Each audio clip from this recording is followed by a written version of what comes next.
All right. Hey guys, everyone, how are y'all?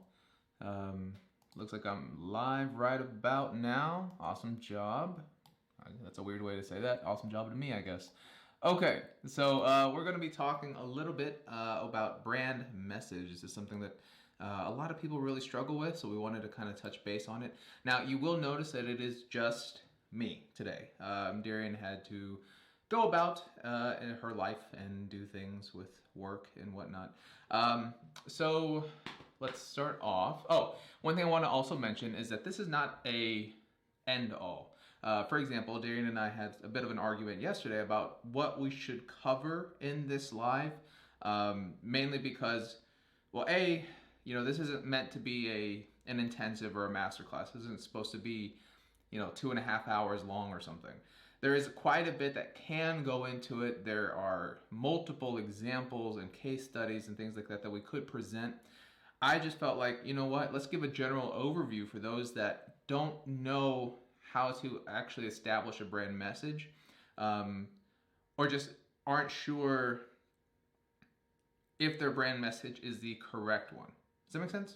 So there's a few things that we want to cover. Again, not the end all be all, and this is my opinion. Darian has basically the same, but just slightly different. Hers involves a little bit more emotional. What's that? What am I thinking of? Emotional. Hers is just a little more emotional, right? I think that's mainly because of our personality differences, right? Again, just kind of adding to that fact that there is a difference in personalities. She is just, generally speaking, more emotional. So, I mean, it makes total sense that in turn, she will have a emotional preference. Okay, so let me start this off. Just grab my document real quick. All right. So let's start off with branding content. Okay. All right. So how to actually create a brand message. Give me 1 second. Let me drink from my little cup here.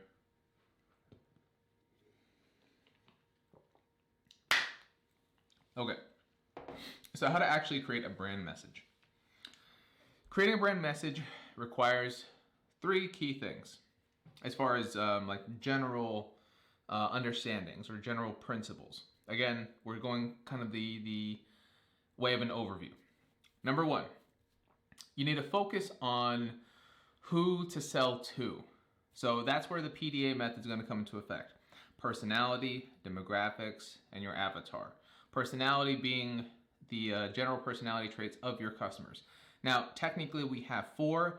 The best way, in my opinion, again, this is my opinion, is to actually try to break it down into 2, right? Like, you can go super specific if necessary, but you can also go a little bit more general if you don't know exactly who your audience is or you haven't had a lot of success online yet. So you can kind of compartmentalize them. You have like the lion beavers, right? And those are going to be the people that are a little bit more no BS. They want something a little more straight to the point. Then you have the golden retriever and otter. Those are going to be kind of the opposite, right? Those are going to be the people that are just like high energy and just like, oh my God, guess what? What's up, guys? Blah, blah, blah, blah. So those are going to be the people, those are going to be the 2 key differences. Now, again, in those, there's specializations, right? You can have the more serious no BS, but then you have maybe your beaver, which is, they're going to want a lot more analytical data, a lot more testimonials, et cetera, right? So like there are differences in there that you still need to refine your overall message, but your general message will come across as long as you're focusing on them. So again, you just got to figure out who am I speaking to? Am I going more serious or am I going more fun? And then from there, you can kind of test out your copy and say, okay, who else? Do they prefer something that's more general, like, I don't know, like CEO type of mindset, for example, or do they prefer something that has data? A great example of this might be, just if you wanted to use quotes as an example, right? Like quotes are kind of like Instagram's thing, right? You put it on a pretty background and it's there. So you can go something like, what was that one quote I saw the other day that was like, if you want to go fast, go by yourself. If you want to go far, go with others, I believe. So like, okay, that's kind of a cool CEO mindset type of quote, right? So then you might say like, okay, if I that might resonate with maybe more lion, especially if you have a creative that attaches to that. Well, you could do that, and then I saw another quote that said something along the lines of, if you have 86,000, I think it said like 86,000, I don't know, like $400, would you throw away, and somebody stole $10, would you throw away the remaining balance trying to get back at them? And their entire point was, of course not, you'd leave it alone, right? Same idea is that we have 86,400 seconds in a day. If somebody spends 10 seconds being a jerk to you, don't allow yourself to throw away that other, the remaining balance. So that might still, it's serious, right? But it might be a little bit more prone towards beaver because there's analytical data, there's actual numbers, there's something there that makes them go like, that's really interesting. Anyways, kind of a general idea. Next is demographics. That's where you're going to know if you're talking to a male or a female. If they're going to, what's their income level? What are they, I don't know, just general demographics. Who are they, as a person? If you had to generalize them, like if you think about it from the sense of a Census Bureau type of thing. Next, you're going to have avatar. Now, the avatar, that's when you take the personality and the demographics and you kind of mold them together. That's when you actually create the overall avatar. That's important because the term avatar itself has been kind of used just to really sell courses and to really allow people to take one specific thing that was meant to be kind of more of a fun sales technique for online sales and manipulate that to like, oh, this is the end all be all, right? We can create courses off of this. It's become a marketing ploy more than anything else. Excuse me. And of course, that's not really the entire goal of it or what is intended by it. So when you get the personality and you get the demographics and you kind of mold them together to fit a person, now you have somebody or people as a group to sell to. So now you can actually go through your email sequences or your phone calls or whatever, your sales scripts, and kind of go through it that way. A lot of people just say, pick an avatar, any avatar, like pick a card, any card, right? Like it doesn't help you if it's just a bunch of random shit that you don't even have you don't have a clue on what is actually working for your audience currently or who you want to sell to in the future. Does that make sense? Okay, that was number one. Number two, you need to focus on who you are as an industry, then from niche, and then specialization. So let's break that down. Industry. Let's say I want to go into apparel, clothing. Great. Now you cannot start a business just saying I want to go into clothing. Not good enough. What do you want to make? Do you want to make it high end? You want to make it affordable? Do you want to make printed designs? You have to start thinking, right? So there's the industry. Now you go into niche. Well, what do I want to make? Okay, well I want to make I want my company to be all about denim. So I'm going to make denim jackets, denim shirts, denim pants, denim belts, denim boots. I don't know, whatever, right? Like you're just like denim, denim, denim. Hey, it's like Mario. Denim, denim, denim. All right. And then finally, you're going to have specialization, which is how you can really differentiate yourself from other companies that do similar things. Now, using that example in particular with denim, that in and of itself might already be enough of a specialization because you are literally specializing in something that very few people have complete stores over. People might have denim pants, but they don't have all this other stuff, right? And that's how that can in and of itself can be your specialization. Your industry was clothing, your niche was denim, but lots of people sell denim, so what do? My specialization is that my stuff is denim everything, right? From hats to boots to belts to shirts and tops and underwear, like whatever. I want denim everywhere.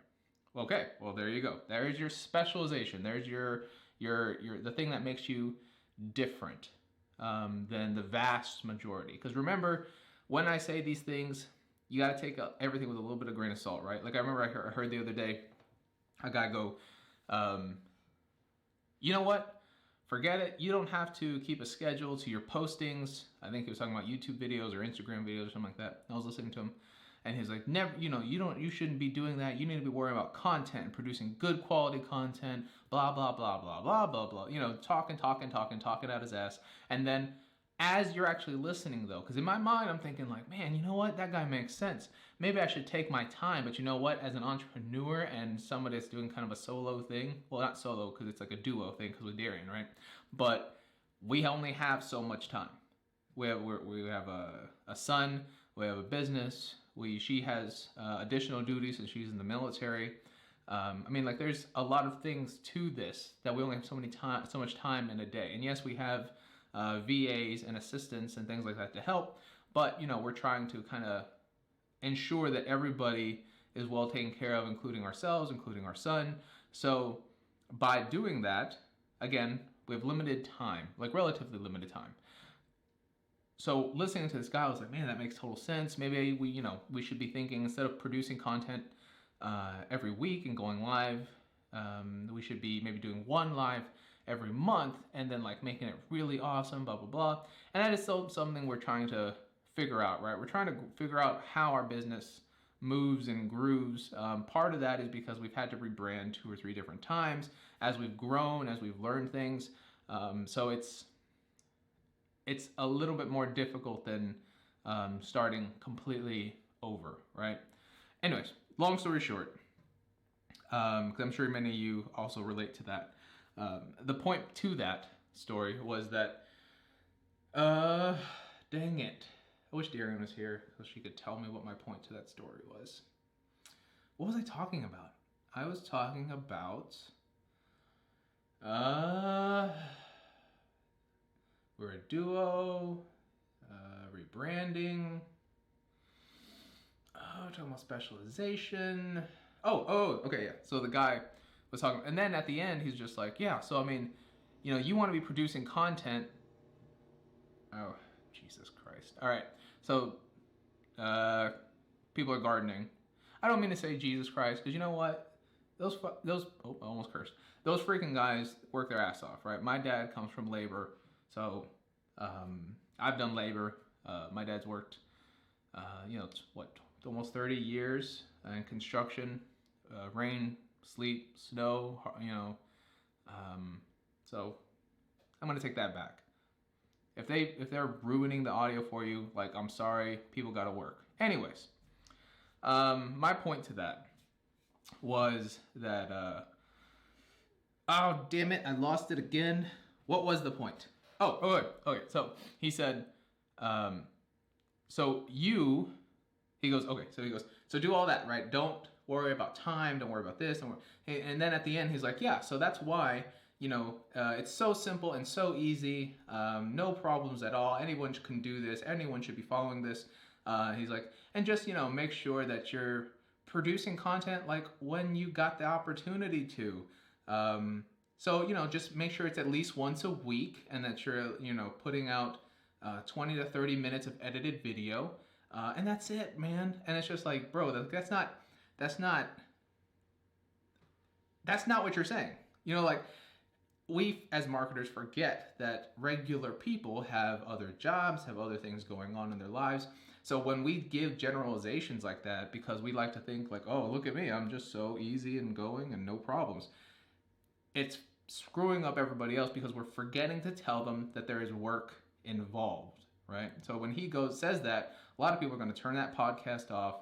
A lot of people aren't going to even pay attention to the rest. They're not going to be able to connect the dots from what he said in the beginning to what he's saying now. But the reality is that it's a confusing message whenever you're telling people like, don't worry about it, you can do it, it's no problem. And then they're like, yeah, but I did it, but it's something completely different than what I'm actually saying. It's like if I said, because I see this kind of stuff all the time. It's basically like a double speak, right? I see this all the time where people go, I made $100,000 using one funnel. It's like, oh, okay. What's your funnel?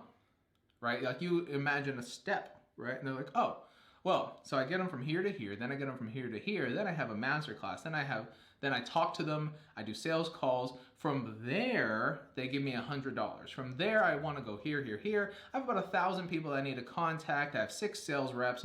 So it's like, okay. So first off, yeah, maybe you made $100,000 off of technically one. It's like technically, right? Off of one funnel, but you're only making $30,000 a year from your business because you're having to pay everybody else because you don't want to do the work, or because you're trying to manipulate how you're selling yourself. Anyways, back to what we were talking about, which is brand message. I really, really need Darian here because she hones me in. Okay, so I don't know how this, how we got there from specialization. All right, finally, the third thing you need to know when what are we talking about? When doing your brand message. Haha. I promise I'm not this stupid. My mind's all over the place. Okay. The third thing you need to do. You need to figure out what you need to say to actually sell to them. Now you can do this both in physical form or just like via emails, whatever the case is. But here's my general breakdown of that. This is kind of a new thing we're working on. I think we've talked about it once before, so I'm just going to talk about it again. Basically, the first part is the word imagine. You want to try to utilize that specific word because it paints a picture. It's sort of like me saying, don't think about a red door. What do? You think about a red door. It allows you to put visuals into their brain. Now, it doesn't have to be that word specifically, although that is a great word. The point of this is during this time, you're going to be talking about hot buttons, pain points, points of interest, anything that gets an emotional reaction from somebody. It does not have to be pain points, right? Like you don't have to go the negative route to sell something. You don't have to sensationalize things. It can be points of interest where it's like, this is really neat. This is really interesting. This is the wave of this is the future. The products that I make are made of, nanotube material, and that is, scientists have discovered this amazing thing, and now it's in your clothing to make your clothing 43% lighter or something. Like there's ways you can create appeal, but it's about an emotional response. You want to either make them happy, sad, in awe, excited, thrilled. I mean, just basically fill in the blank with an adjective. And if your copy can do that, you're going to get significantly farther than if you try to just create something bland. Okay. Then from there, so that's like your general overarching principle. From there, you're going to move on to more like a feature benefit of what you do to solve their problem, what your company does to aid or expand that interest. And you want to make sure that you're giving them a benefit to that. There is no such thing as a feature without a benefit. It doesn't exist. At least it shouldn't. If you just say, I have a course, why would you expect people to buy that? I have a, I don't know. What else? I sell HDMI cables. All right. I mean, like, what about them? Well, I sell HDMI cables in order for, and then boom, right? Like, what is the benefit to you telling me that you sell HDMI cables? What is the benefit to me if you tell me that you sell a course? Now, you do that by talking about the hot buttons, right? Those points of interest, those pain points, whatever it is. That is you effectively saying, here's your problem, here's what I do to solve that problem, and here's how I solve that problem. Okay? Okay. Next is going to be testimonials. Now, that's where, if you're doing this via email or blogs or whatever, that's where you want to put in your third-party testimonials, like via Facebook, Gmails, whatever people have given you. Now, if you don't have those, or if you're doing this verbally, another way I used to do it as a salesperson would go by this key phrase is my experience, right? So you talk about your experience personally with your product, with your brand. So if I was selling something to somebody, I'd be like, hey, you know what? in my experience, selling 450 units of these over the last 6 months, I've never had a single return. I've never had a single issue. And be honest, right? Because like there was only one time when there was some sort of discrepancy, and I fixed that immediately. Like, oh, okay. Like they're coming to you as an expert in your field. If people are watching you, if they're paying attention to you, it's because they think that you can help them in some capacity. I mean, of course, they can think you're entertaining, they can think you're friends, whatever. That's all fine too. But the idea is that they are watching you because they are interested in you and what you have to say. Okay? So when somebody would come up to me and talk to me about a particular product, and I was selling that and I was using my experience, since you can't really just say, well, here's what Greg said from Seattle, right? Like you need to say, well, my experience is this, and then they're coming to you as like, oh, okay. So in their mind, they're processing that as this is the regular experience because I am trusting this person, because you found a foundational element of trust. You've built that to some extent, so they are giving you trust. And then finally is your call to action, which is going to be asking for the sale. That is, again, text-based, buy now, shop now, whatever. Normally it's just a button. If you're doing it verbally through a sales pitch or whatever, that's when you're going to actually collapse it all and basically do a summarization of what they can get, what the benefit is, what their hot button was, and basically saying like, let's go ahead and get this today or tomorrow or whatever, right? Now, of course, asking for the sale is a little bit different depending on what industry or niche you are. You may expect longer. For example, if you're selling a $2,000 course or something, you might expect that you need more emails to convince somebody to actually go with you. If you're selling a $10 product, it's probably like a one email type of situation, right? Because it's very little trust needed to buy $10 versus to buy 2,000. So that's where it kind of delves into that. So again, going over that, how to create a brand message. Here's the condensed, summarized version. Requires 3 key things. 1, you need to focus on who you sell to. Personality, demographics, avatar. 2, you should next focus on who you are. Industry, niche, specialization. And 3, you need to figure out what to say to them when you are selling to them.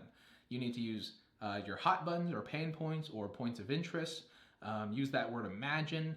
You need to do features and benefits. You need to do testimonials, both verbally, thus my experience, or through third parties. And you need to do call to actions and asking for the sale by kind of doing a general summarization of everything. It is important to do it this particular way. A lot of people will do the opposite, or they'll move things around willy-nilly. They'll worry about getting their inventory first before they actually know who they're selling to or what they're truly selling. And although that can work, it's normally fraught with a lot of struggle. There's usually a lot of issues when it comes to that. So I beg you, don't do that, or at least try not to if you possibly can. Again, as people that have rebranded, I know the struggle. It's sort of a pain in the ass, but it's something that, excuse me, it's something that is, in my opinion, very vital to actually try your best to get right, because it's going to save you so much. It's going to save you so much time and effort. You can end up in the same finish line if you decide to just do it willy-nilly. But it's just, it's like going through a maze, right? Like I'd rather go through a maze with a roadmap on how to actually get out of the damn thing than go into it blind. Can we end up in the same finish line? Yes. Will we end up in the same finish line? Statistically, probably not. Will I be faster than you if I have a map? 100%, right? Like it's just very silly to think otherwise. Anyways, okay. So that is the general, I guess, gist of today's discussion on how to work on your brand message.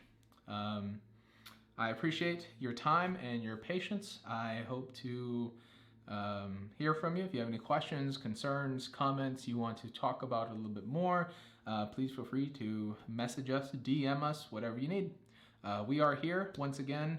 I'll tell you what I'm also going to do in the comments. I will, I will also give you a link to the Building a Better Brand Masterclass that we are currently doing.